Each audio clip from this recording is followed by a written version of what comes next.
So we are here today to discuss the wonderful last classic release of Great American Bash. What a fitting day to do it, too. Yeah. Happy 4th of July, everybody. Indeed. Yes. Not like we planned this or anything. No, not at all. Not at all. It's like that. So I have some questions that some people have submitted us that asked us about some of the stuff. Some of them are kind of like a sales standpoint, like that. Sure. Which, like the first one someone asked about was, what's the best-selling, deck, basically. Like, we don't have any numbers that can support that kind of thing. But Nate and I were talking about it that most likely we thought maybe Andre. Yeah, my guess is Andre. One of the most legendary guys we had right up there with Hogan, and ridiculously powerful ability. Yeah. I remember they actually had that where he stopped your turn after one card initially, and you could play all the setups you want. So we tested at Origins. I remember that test. It was brutal. Bryson was his name, right? Yes. The guy who did that New Raw deal? Yeah. He was showing me how ridiculous he was. I'd play one card, he'd stop my turn, he'd pick up all his technical drop kicks. He'd say, okay, you see the problem with this? So here, I've just put 50 cards back under my arsenal. And it doesn't matter what you do at this point because I'm just going to stop your turn and keep putting 50 cards back under my arsenal. And here's Eighth Wonder of the World. I'll get rid of that piddly little fortitude you accumulated by. Correct. It's absurd. As if he wasn't already broken enough as it was. I mean. Yeah. Andre was broken, but he was even ridiculously worse before the playtesting. Playtesting was huge in Gab. But isn't that kind of like, in my limited capacity of, working with Rev 4 stuff, that's kind of how we developed things when, two guys were bouncing ideas off each other and it was like this ridiculously overpowered thing. You play it and then you kind of just drop it down and you drop it down to where it made sense. Yes. That is the essence of playtesting. And it was really hard to do because sometimes you had to give up some liberties to other things that you wanted to work with in order, but now it's like, this is not even what I really created. This is like almost something, like I had a huge problem at doing that. Like I would butt heads with Creed on getting things done for Rev 4 because he looked at it from the big picture. I looked at it from the smaller picture, just Revolution side. It's like, you can't do this, Tony, because it affects all these other cards. You're not thinking about all the other cards. I go, you're right, I'm not thinking about those cards. I don't give a shit about those cards. At least you're hard. Very hard. With Andre being obviously probably the most popular deck in Bash. And we were thinking probably Lashley was probably like the least popular one when it came out. Most likely, yeah. Speaking of superstars, then, what about just from the cards that were given in that set, the Bash? What were some great cards that came out in that release that are probably the more popular ones? You mean in general or just like superstar specifics? In general, just non-superstar specific cards that came out in that release. Oh, God, where do we even start? Creed, do you want to start with a couple that That's a mind? tough one to call. Definitely the Bash stuff made a difference because it gave a new way to play, basically. And you could go with having a more toned down style of play rather than worrying about all of the Raw and all the heel cards or all the SmackDown cards. It definitely just put a more straightforward attack vector for some decks who just wanted to punch people in the face a whole lot with a bunch of multis and scale their fortitude fairly quickly. Bash was very, very streamlined. It was a mechanic made for people who just wanted to hit other people in the face with giant moves. There's nothing fancy. Where did that Bash mechanic come from? Where did it originate from? Like, did someone come up with this concept? I mean, obviously. Something Baron worked on, I believe, because it was there the whole time in the playtesting for Great American Bash. I think they had developed it with a different idea, and then they just clicked on the Bash because they were going to use that name for the set. It's like, well, why don't we just call it Bash then? And it just took off from there, and they built around that. There's a lot of great cards, and like I'm looking at even like a no-show became really popular, and that's a great card. I mean, yeah, as soon as a no-show hit the table, everybody was packing a no-show. That was definitely an era where heel dominated over face, and a no-show was a big part of that. Just getting 2 cards in your hand for free, and then also being able to play a pre-match card once you've already seen everything that your opponent had done, so you could respond to their strategy without them being able to really respond to yours. That was huge. Is no show still kind of? Because I'm not really familiar with a lot of the virtual stuff. Is no show still relevant today, even in? I believe so. I believe it's a component of a heel build. You're looking at manager interferes, possibly outside interference, unscrupulous SOB, and you're looking at no show because why not? Even if you don't have anything to put in, like a Showtime or what have you, you're still getting those. You're still getting those two cards in hand. Plus, there's other strategies that can play into it, even if you're not heel. There was, I don't know if there's much of it being used now, but there's a whole strategy where you would put non-heel cards into there and get them removed from the game, and either access them later, or use some other mechanism by which they were helpful. I would say, going back to your question though, one of the other cards, besides a lot of the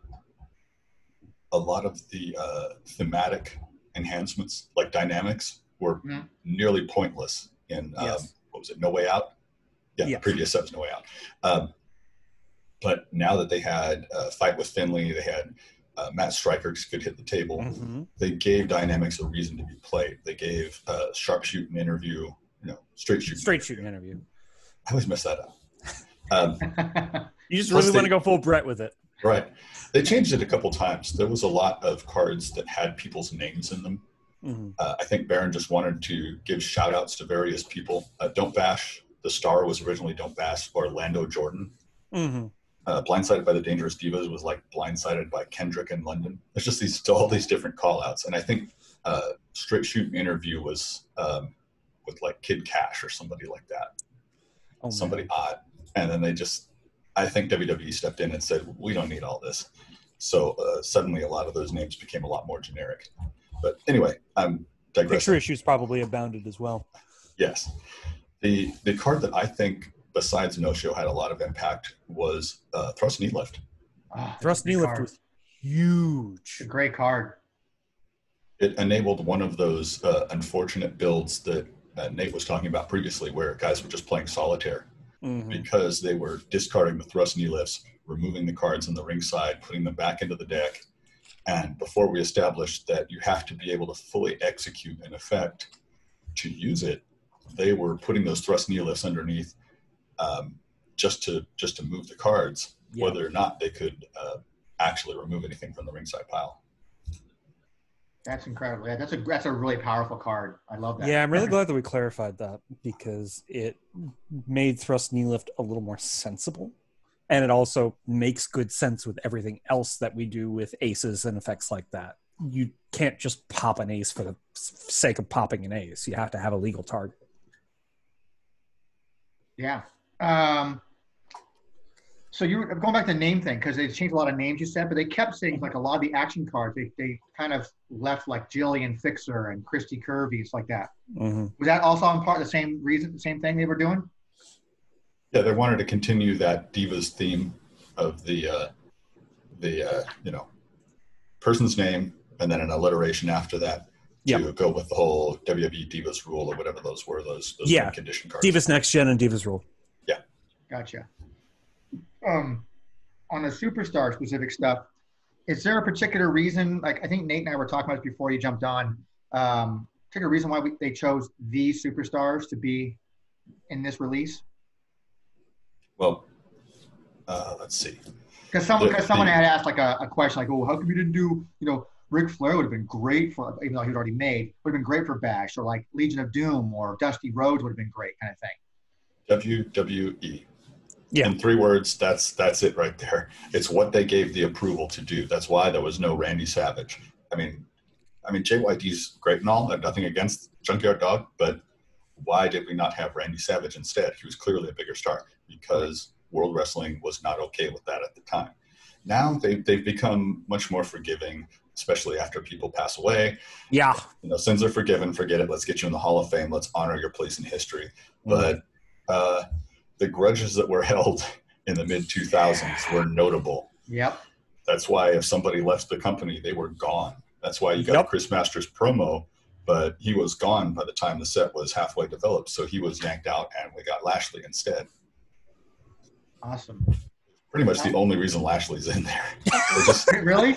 They needed a 6. Well, you look at him now where he's at, sure. But you look at where he was on TV, he was just the latest in a trend.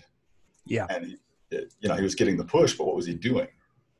So you look at his cards and you could say it's hard hitting, soft spoken. Remember the time he did actually, we don't have anything to write about. Let's just say he's soft spoken. So Andre and I was thinking there was a second legend, but no. There is not. It's just Andre. Just Andre. And then they had, of course, Rob Van Dam was hugely popular because of the one night stand. And I think that was even leading into before he won the title when Set was still in development. Mm-hmm. And Mr. PPV was just so great. There was actually an instance where during playtesting, this was the first set that I really started to playtest. As soon as I saw the PPV ability, I went, okay, guys, I got to get in on this. I got to try this. I don't want to wait for it to hit the shelves. So I was playing a game with somebody through, I think, Yahoo or something. We're playing, and I'm just rolling him with technical high risks. Just boom, get another one, boom, get another one, boom, get another one. And we both said, I feel like this should only be one a turn. Like there should be some limit to stop it. And as we're talking, we get the email that the next update in playtesting is there. And sure enough, it has. You may only play, I forget what the wording is, you get one high risk and then your turn ends. Mm. They're like, yeah, well, there you go. Guess somebody else figured that out too. Yeah, he's a very strong superstar regardless. Oh, yes. Is Bash, was Bash intended to be the last non-Revolution release? Yes. Or was there plans for anything beyond that? No. Mike Foley said later, they didn't come right out and tell us, which I wish, and a lot of other playtesters felt the same way. We wish they had said, okay, this is it, guys. Let's look toward an endpoint here. So when you look at the superstar, are they strong enough to go out the door? Now, they did say that, but they didn't add on, and there's nothing else, because we always assume there's going to be another set. If the guy's a little weak, that's okay. We'll get him with the next set with a good, strong support card. There were plenty of cases like that. Look at $1 Million Man. He was pretty good, but not that good. And they even had a fairly basic Managed by Virgil card coming out. And when the feedback started to come in, they switched that to the Backed by Virgil that we got, and suddenly it had that whole maneuver protection to give him a lot more punch. Or JYD is another example. Yeah, all the legends in this set got a real big punchy card because they were also putting in a couple cards to hose Jimmy Hart and bring the legends on more equal footing when it comes to getting on the board in the first couple of turns. Because Mouth of the South was just blowing people up. You couldn't get anything on the board for at least the first turn, and it was really hard for the first two turns because the first move is just, no, Jimmy kills that. Second move is Jimmy kills that again. Or if it's a multi, Jimmy kills half of it, and here's the Revolution of the Mind that I've been holding since turn one.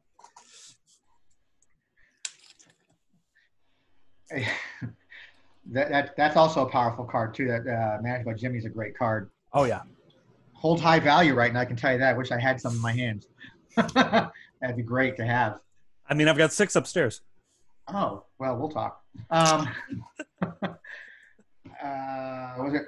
One thing I don't recall anything in the set. You guys are way more knowledgeable about all this stuff. Sure. That's why you're here. The box itself, the booster box that's featuring the ECW superstars. Featuring the ECW extremists. Streamers, I'm sorry. Streamers, that's right. So, but there's nothing in the set. Am I wrong? Just Rob. Rob? Just Rob. They just wanted to capitalize. Mike said they definitely wanted to capitalize on the popularity of ECW and to focus on that as their new third brand. And so they were directed, put something about ECW on the packaging while you're at it. Like, okay, featuring our ECW star, singular. Sure. Because Lashley wasn't part of the ECW thing at that time, right? No, he wasn't. Yeah, that's why I forgot about that. So he wasn't part of that. So was there an intent then to have other stars? So that's kind of like where it's like it was a finality as far as classic, but they just go ahead and throw ECW on the box just to kind of draw attention to it. Mm-hmm. Yeah, exactly. At what point, when Bash was completed, did you guys find out that that's it, we're done, and then we're going to try a whole different thing now, this Revolution stuff? I heard some whispers that they were up to something, and there were some rumors, and people would ask questions like, don't you miss the old days when, you just play a maneuver and, you just escape move and that was it. And they were sort of hinting that something different was coming, but nothing in particular. And then I think it was when the Raw Deal Revolution promo card came out, and on the back it was hinting at Revolution and do this. And it was super vague, though. Yeah. When I read that promo copy, I was like, okay, this is going to be an interesting set. I had no idea that it was going to be a complete paradigm shift. That Raw Deal Revolution, we're talking about the promo card was the reversal, correct? Yeah, the 2 Fortitude reversal that kills any non-unique card with 4 or more lens attacks. Yeah. Yeah, I kind of regret not grabbing those, too. I remember being at the booth, and they had a whole at Comic-Con in San Diego. Yep. And they had a whole bunch there. I just went by to say hi to the Alan like I normally do when I went there. And every time, oh, come on, let us sell some stuff before you buy everything. And I'm like, I'm just come by to say hi. I'm just come by to say hi. I have my daughter with me. Just kind of have some good time. Da-da. And I go, yeah, I'll take one of those cards. I'll take one. I should have taken all. I'm surprised. That's funny. If you were at the booth, that would have been 2006. I'm surprised you didn't cross paths with Nate and I. Or you did, and we just didn't know who you were. He said Comic-Con. Comic-Con San Diego. I'm sorry. San Diego, yeah. Oh, my only, you took everything at Gen Con? Yeah. Yeah, my only Gen Con experience was making that little appearance at one time. That was it. Besides, you and I at Gen Con would have been 2007. Oh, you're right. So how about we take each superstar there, right? Let's find out a little bit about each superstar. We can start with Andre. How did he come about? What makes him so fucking good? Well, have you read his card? Yeah. For those, I know, but for those who want to know, right? Because I'm telling you, there's a lot of just based on my VelaCard sales, there's a lot of brand new players who are now just discovering the game for the first time. A lot of it has to do with virtual stuff, and a lot of it has to do with the fact that I think they're just searching and finding it on Facebook. Their friends are now playing, or some older players. I'm getting a few older players coming back and playing, and there's a lot of new players coming back now. So they're kind of going, oh, I can play Andre the Giant. This is awesome. What's good about him? Well, I think Andre was the idea of saying, what if we went back to the old way of not having a backlash deck? How powerful would you have to be to not have the mechanisms to stop X, Y, and Z that the backlash deck helps you limit from your opponents just running away with you? So they had to create something really powerful, too powerful, as we were just talking about. Yes. Right out the box, so he could be ridiculously strong and just match up with everything else that was already out there, the Premier Smackdowns and the Chain. It's so hard to believe that he was stronger than what he ended up being. He was disgusting. Yeah. I hear reports from New York, New Jersey that Baron would show up with his Andre playtest deck and people were going, this is ridiculous. They have to fix this. And I got an idea he was bad, but it wasn't until Origins, the thing with Bryson that I mentioned, that I really went, whoa, okay, now I get it. Now that I've seen it happen. I remember this has to sitting stop. down and watching you and Bryson play. I wasn't even in playtesting at this point. I was just a guy who was showing up to play in tournaments. And they were playing games at Origins. And I think this is actually how I ended up backdooring myself into playtesting, because I went home after Origins and sat down on TCO and like, okay, here's everything I saw from Origins. And I just typed it all up. And Baron was like, who the fuck let the playtest sheets out? Well, when you got a guy with a photographic memory watching you play games, he might remember a thing or 12. Thing or 12. What, other than his ability, is there one particular key card that really is for Andre? I think Eighth Wonder was really it, just because he can so easily wipe out what you're doing, and he can pick it up. I think if we're talking one key card, I think We Fix Each Other as God Intended is even bigger than Eighth Wonder of the World. Yeah, true, because he kills off your hands. Yes, it not only keeps you from developing your hand in the pre-match phase, because for every pre-match you play, you go down a hand size. But if you find a way to just develop a great hand, Andre says, okay, fuck that, go get a card. And then I'm going to get 2 cards, one of which is going to completely screw over the card that you grabbed. Really, that's the problem with Andre. All of his cards, again, because they wanted to just straight out the box, 5 cards, that's it, that's all you're going to get. Super powered superstar that can match up with the Ric Flairs and the Triple H's with Cerebral Assassin and all that, is like, look at Obey. You got a 5 damage reversal that kills your hand or your backlash. And or just puts you on that same draw go that Andre's that Arsenal doing. reversal that he's got, where as an action, you shuffle it into your deck and draw 3. Yeah. Not my fault. I'm the biggest and the Biggest and strongest. strongest, yes. Yeah. That's incredible. Yeah. I also love that most of his card titles are Princess Bride quotes. Which is funny because it was on TV the other day. And we were, my wife and I were watching it. It was like, hey, that's a raw deal card. She's like, you're such a nerd. So Andre, obviously, clearly big side. Opposite spectrum. What about Lashley? Lashley was really not good, in my opinion. No. First off, he has no pre-match card. He has no mid-match card. So he's got no way to actively affect the game. You're just trying to draw into your arsenal cards, which I think went to the other spectrum.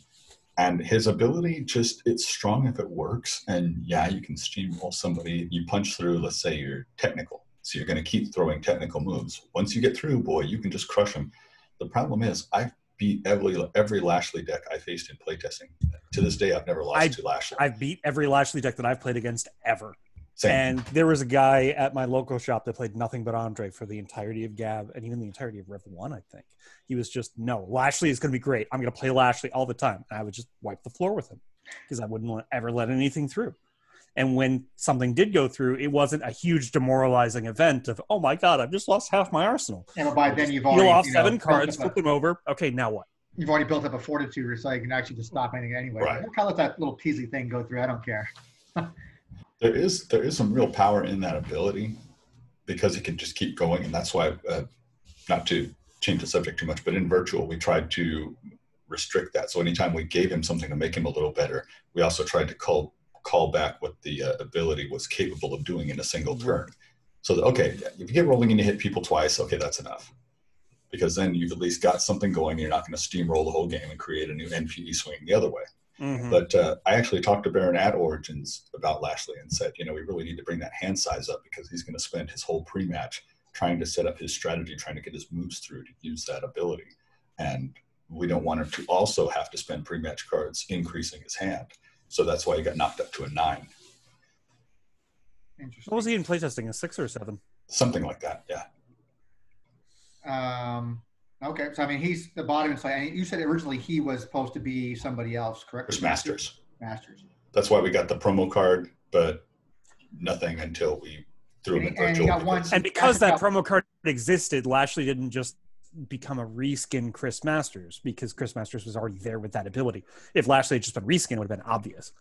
I mean, I think Masters' ability is really good too. I used to play. I like building him.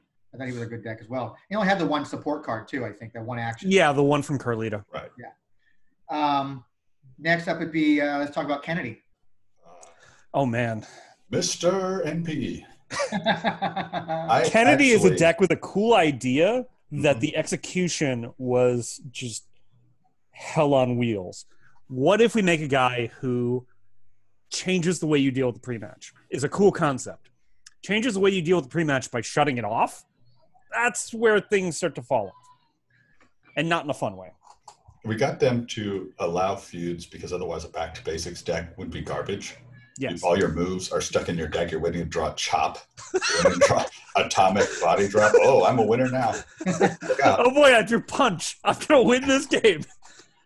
But I had Kennedy experiences that were so ridiculous. I took one of my regulars. He's not a fantastic player, but he was pretty consistently decent. And he played 0 cards in pre-match because he did not have a feud. He was playing, I think, People's Team. So he had no superstar specifics. So he played no cards in pre-match.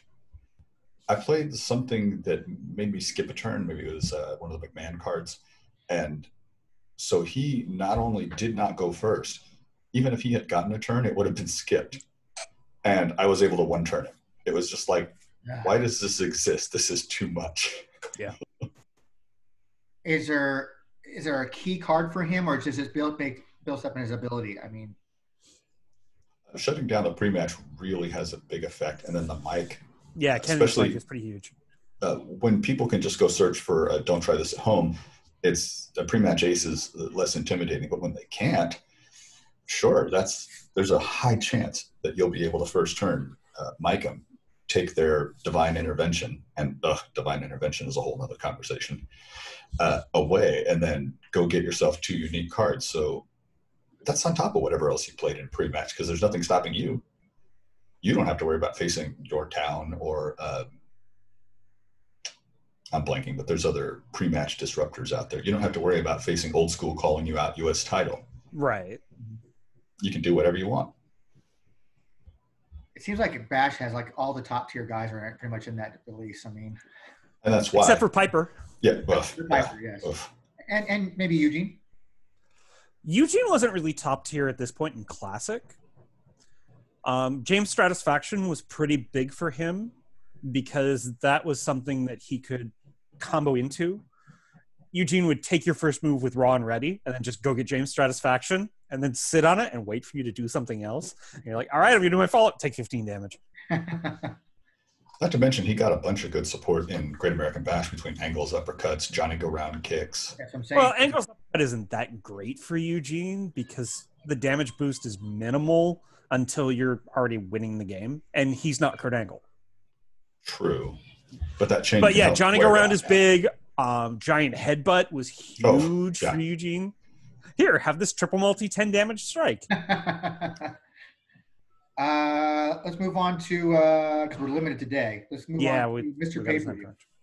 Oh, I was immediately in love with that ability as soon as it came out, and I was a general fan of Rob Van Dam for a while, so this was perfect. I like the superstar, I like the ability, and he was definitely one of the first ones I jumped on, like we talked about in the beginning, having to limit that ability because he had so much potential. And I think we discussed this last time. This was also where I had to step in and say, okay, we need to settle this old chestnut of abilities aren't active in pre-match, because he was designed that you could play this pre-match card and, hey, you can use your ability on it, which was pretty impactful also. Not only did he have a great offensive strategy, but you could unscript away something you didn't like. Cerebral Assassin? No, I'm not dealing with that. Get rid of it. Unscripted is probably the best card in pay-per-view set. That one? I was amused that the Fury of the Storm started out as I just smoked your ass, and WWE was like, no, that's okay. Find something else. Well, come on, Creed. You and I know better. That would be an appropriate card. Oh, yeah. Well, look at the numbers. It's 4 damage, 20 fortitude. Yeah. They just snuck it in there. Some way we snuck it in. What about Ultimate Survivor? He was definitely fairly beastly, although I wish WWE would have let them stick with the Sensei of Matitude. Yes, that would have been was the original title. But I guess something about that angle they struck down. When Matt came back and did the whole program with Edge and Lita, he wasn't really doing the whole Matitude thing. He was just like, I'm Matt fucking Hardy, and I'm going to kick your ass because you took my girl. And the pre-match was originally V1 equals ratings. They changed that to you couldn't pay me enough. We'll just go song lyrics instead. Yep. Seemed to be going a thread with Raw Deal stuff. A lot of stuff came from their theme songs, like a lot of people. Well, it's a trick that we use in virtual. Oh, yeah. And they got away from promos. So if you look at a lot of the Revolution cards, because nobody was really talking, they were just going out and having matches. Only the top guys were actually coming out and cutting promos. A lot of those card titles are all just song lyrics. Batista, most of his, It's a move, or it came from his song. Heaven forbid somebody has an instrumental theme. So what about the Ultimate Survivor? I mean, what makes him tick, and what's his best card?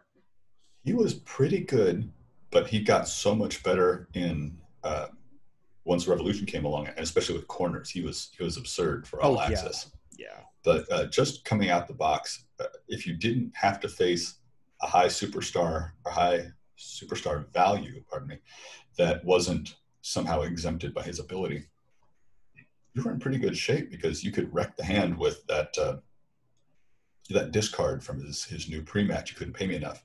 Right. You discard some superstar specifics. Your opponent randomly discards the same number of cards, and then you look at his hand. Mm-hmm. So, you could shred the hand and then start forcing through that Matt Hardy movement. That Matt Hardy movement was huge. Yeah. If you could get that to push through, he's banned from ringside, so you're getting it every turn and throwing it every turn. And you didn't have to discard for his ability. So it was just go get a superstar specific. Right. So he had some extra draw, especially basically there. Mm-hmm. And that's always handy. We have our last deck is Mickie James. Oh, Mickie James. I loved that ability because it reminded me a little bit of Victoria, where you're just scrambling hands, but instead of being one big scramble all at once, it's this constant shuffle of not quite knowing what she's got and also not quite knowing what you're going to be able to hold on to. So I thought that ability was really impactful. Her character pretty well. Yes, it was a great way to express her character in the cards. And that pre-match card, you think of a Psycho, that really levered into that, because Mickie was great in Sealed because her ability was impactful for the whole game. But once you sit down with her pre-match card and I'm like, hey, wait a minute, I can start sliding cards out of this thing, and then they won't get shuffled away by my own ability. I could start hanging on to the good shit and then shuffle away the stuff that doesn't matter, and my opponent's hand is getting screwed over constantly. There's somewhere to go with this. Great way to get rid of Divine if you drew it. Oh, yeah.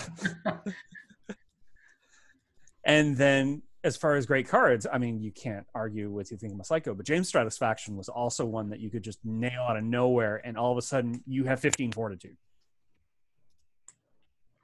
Is there anything, so she's pretty simple in itself like that. Is there anything that's from that release, because we're running out of time here, anything from that release that didn't make it? Like, was there any surprises supposed to come out, like any other superstars that were originally, obviously Chris Masters was supposed to be replaced with Lashley. Anything else like that? Like any hidden stars, anything that was supposed to come out for that?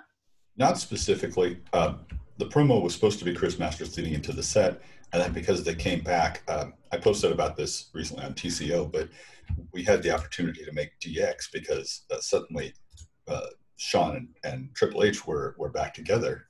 So I said, we've got to do it. It's just got to be a promo superstar. We've got to get them into the game while we can. So the nice thing was I asked everybody to not say a word about it. Like, don't leak this to anybody. Don't tell anyone. So we can blow everybody away at Gen Con when they suddenly get this promo card they didn't know was coming. Yes. In retrospect, I think I mentioned this before, but I wish we had toned them down a little bit because they kind of outclassed Michaels and Triple H, who didn't really have strong abilities. So Michaels, saying, why do we want to play them? Yeah, Michaels, you get the bigger deck, but I think Michaels is outclassed by DX in every turn. But I think Triple H still has some good stuff to stand on. I mean, the game is the game. He's always been kind of mediocre. That's good. So there's nothing hidden about it. There's no, because we have other releases where we see like some sell sheets or some promos that announce superstars that never got released or got reworked into somebody else. So there's nothing else other than Chris Masters. About the only real change I would say that happened was had to do with the rules. And because we changed the rules regarding Shane O'Mac and Stephanie's Enforcer, which was beastly. Yeah, that was dumb. Someone said, what if we just limited them to only being able to change at will if you're using one of the Enforcers on the card? Because previously you'd start off as, say, Edge, and then you just switch over to Shane. Yeah.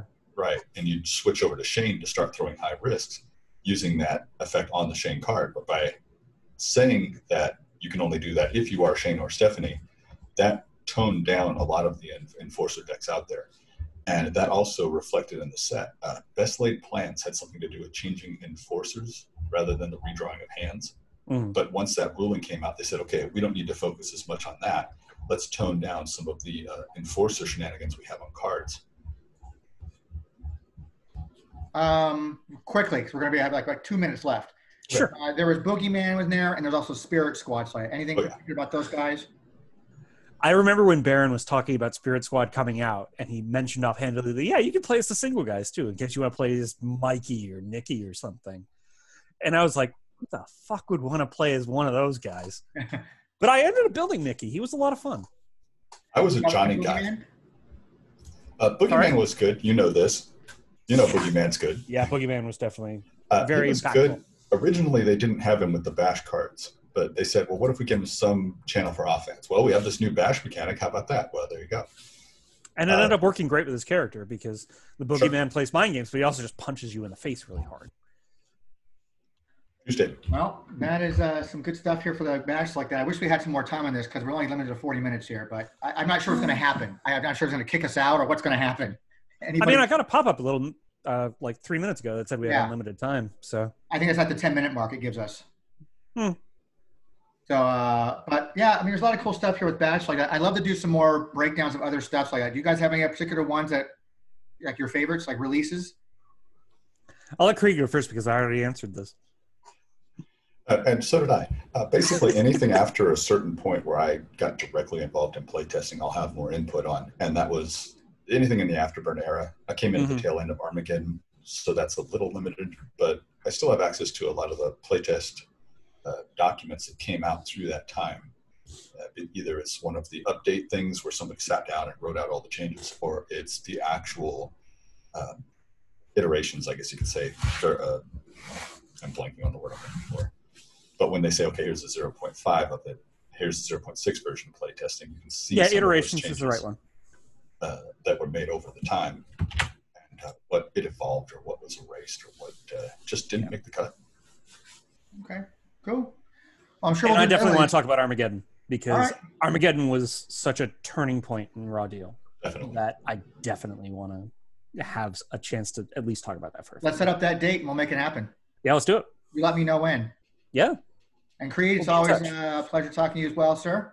Indeed. Let me know when you're free, and we'll have another topic to talk about. Yeah, let's find some time to get all three of us in a chat again. Absolutely. Well, you guys work that out because my schedule's a little bit more wide open than your guys. You guys are busy dudes. All right, guys, let's wrap this one up, and we'll do another one next time, okay? Sounds good. Enjoy the rest of the holiday. Have a good one. Happy 4th, guys. Don't blow anything. Happy 4th. I'm working tonight.